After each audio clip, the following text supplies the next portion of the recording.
Back over here for what now is the title match of the Handicap Pac Northwest Invitational. Kylie Wilcox and Do-Hoon Kwon each have 2 losses. So this is one game for all the marbles. Kylie's getting 7 pins of handicap. And that missed spare there was back-to-back opens after a double to start the game with. Do-Hoon Kwon started with a double of his own. He's got a spare working, shooting in the 4th, and adds an impressive wide-hit mixer to that. We knew around February that Do-Hoon's going to be Handicap Bowler of the Year. It's just a matter of by how much and if he can win the invite as well. Looking good so far. We'll see what happens in the second half of the game. Yes, Stephen Coates. Not required, but always love to have it. You got better pounds? Just the winners is all I need. And then anybody else who has a black would love, always happy to have you in it. Oh, yeah.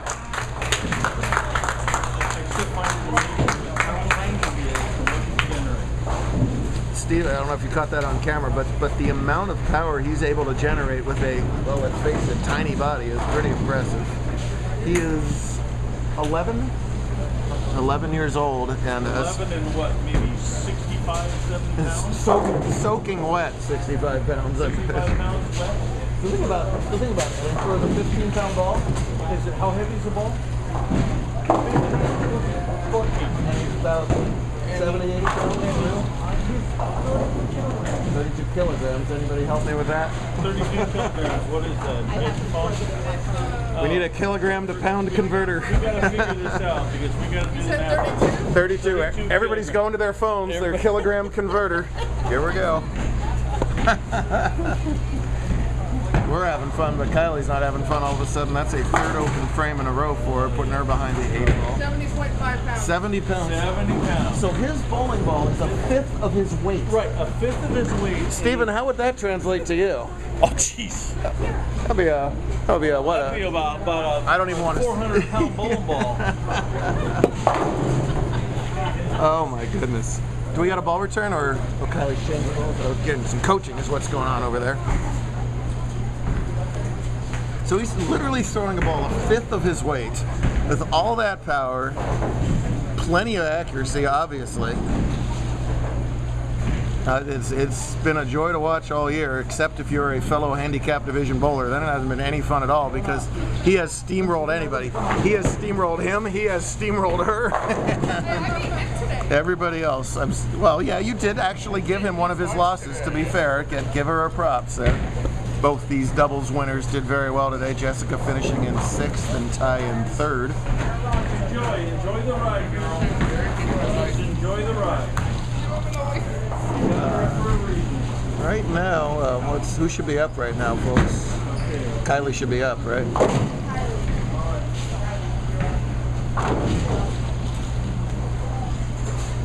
Wilcox hitting the reset button over there. There's plenty of time left in this game. The 6th through the 10th, you're on the right-hand lanes, ready? 6th through 10th frames is more than half of the game. She's frustrated right now. It comes so far.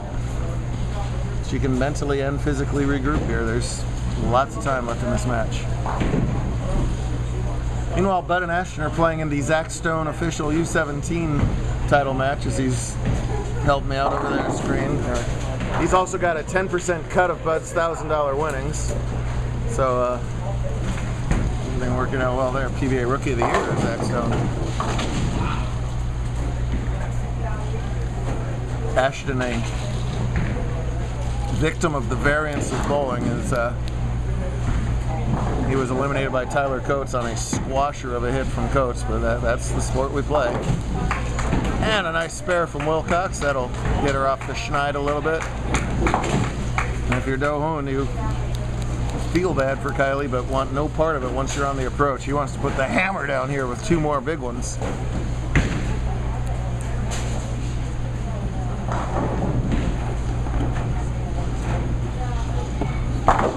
Oh boy, does he ever.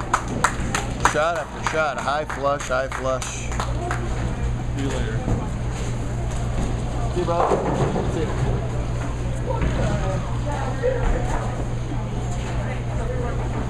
You know, a large percentage of our tour bowls two-handed. Just ask Mark Baker.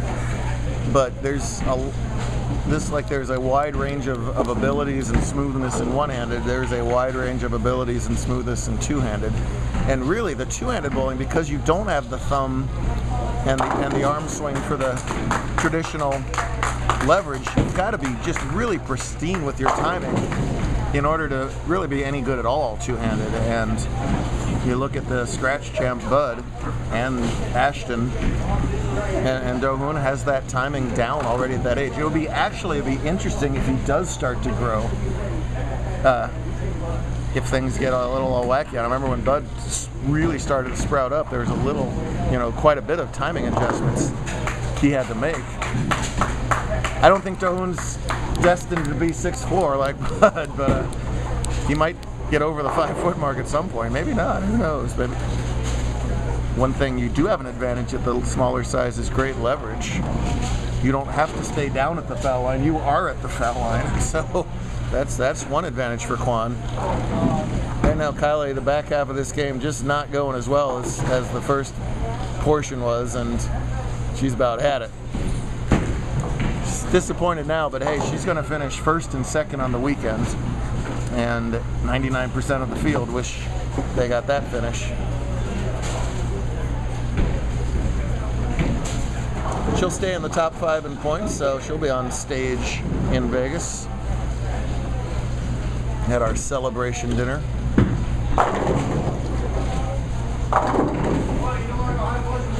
The only thing she's celebrating right now is the exit door here in Longview.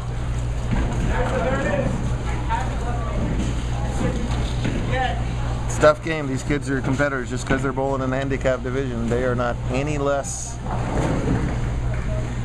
passionate about the sport than our talented scratch crew. Let's see if she can make this 4-5, make a little spare. No, it's not happening this game.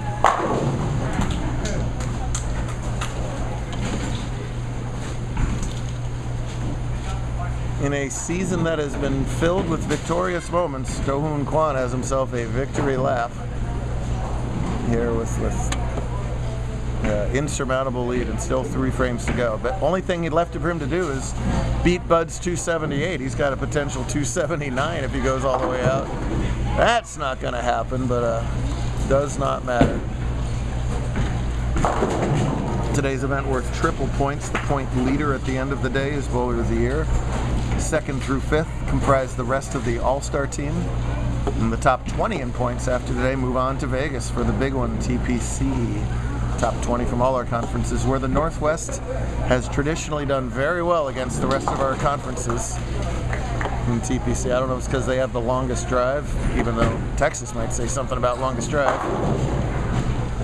Just the talent. There's always been such a core of talent up here in the Northwest. From the first season we ran up here in 07, kind of opened up the rest of the tour's eyes and said, wow, this conference will be something to deal with, and they always have been. I don't see any change in that with people like Quan, Oster, and the like, ready to get some yellow scorecards next year. There's a good one brewing over here in the Zach Stone U17 Invitational. As Yamasaki's got 4 in a row and Bud has 3 triples. So they are all tied up over there with 2 frames to go. We'll catch some of that if we can. Quan just cruising along. Yes, sir.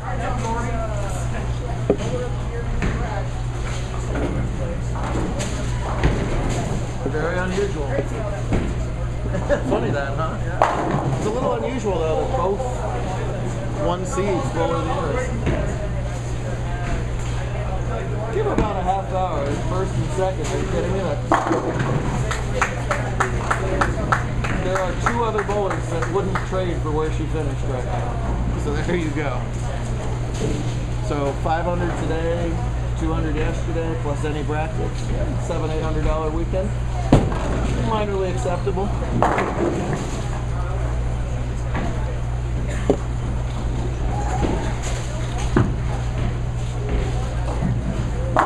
There it was.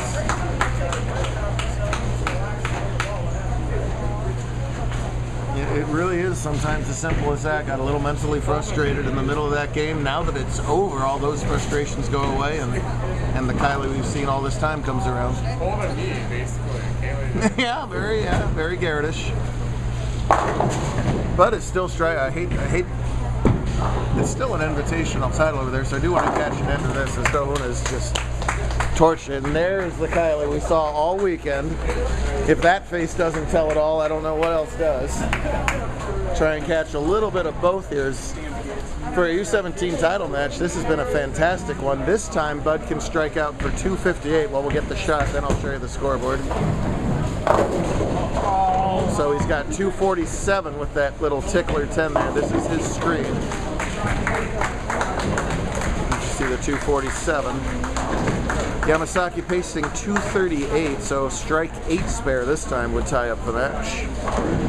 And we had a bunch of ties today, so why not have one more?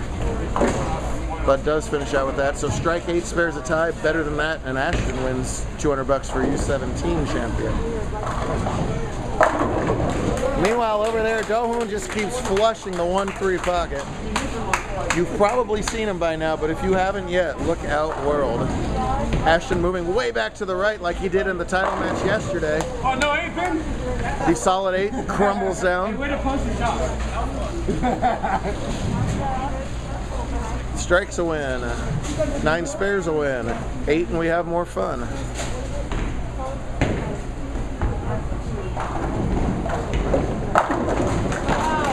Yes, Dohun's still striking back here. They joke about solid 8s. Ashton's left a lot of them in various tournaments, including ours. Instead, breaks up the 2-8 into just the 2-pin, which he must spare to win it all. Let's see how sporting a guy Ashton is. Will he throw this in the right gutter on purpose? Just to extend our day. Ashton, a little wry smile. I think that was a hell no. Solid 9, and Dohun finishes at 246. What an impressive win for him. Ashton just needs to spare a 2-pin. Look out. No! Are you kidding me? Ashton hasn't missed a 2-pin since the 90s. He whips it by a mile. And on a day with ties left and right, we are tied one more time at 247. Ashton Yamasaki, what are you doing? Oh my goodness. All right. Bud and Ashton. Bud, you are the higher seed. This is a one-shot roll-off. You have the options. You get to choose the lane that you're bowling on and the order that you're bowling on. So first of all, what lane? On 25, and you want to go first or second? First. If you tie at the end of the one shot, the order stays the same and the lane flip-flops. This is a one-shot roll-off. Bud's elected to go first on the left-hand lane. Oh, it is a one. You betcha. Okay.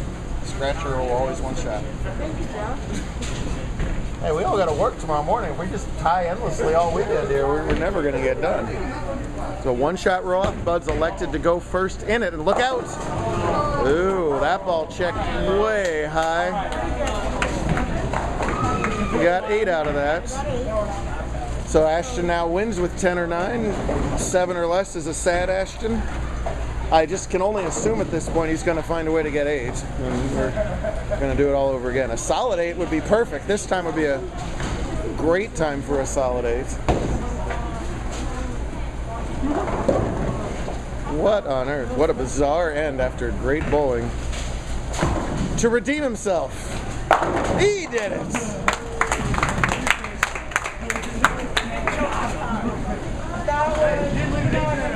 No justice in this game. Ashton Yamasaki whiffs a 2-pin en route to the title. I just wanted to make it interesting. That you did, my friend. That you did. Great stuff all weekend long. Congrats to all the winners, finalists, Bo, for having us. Good stuff, Pac Northwest, as always. We'll see many of these faces down in Vegas in about a month.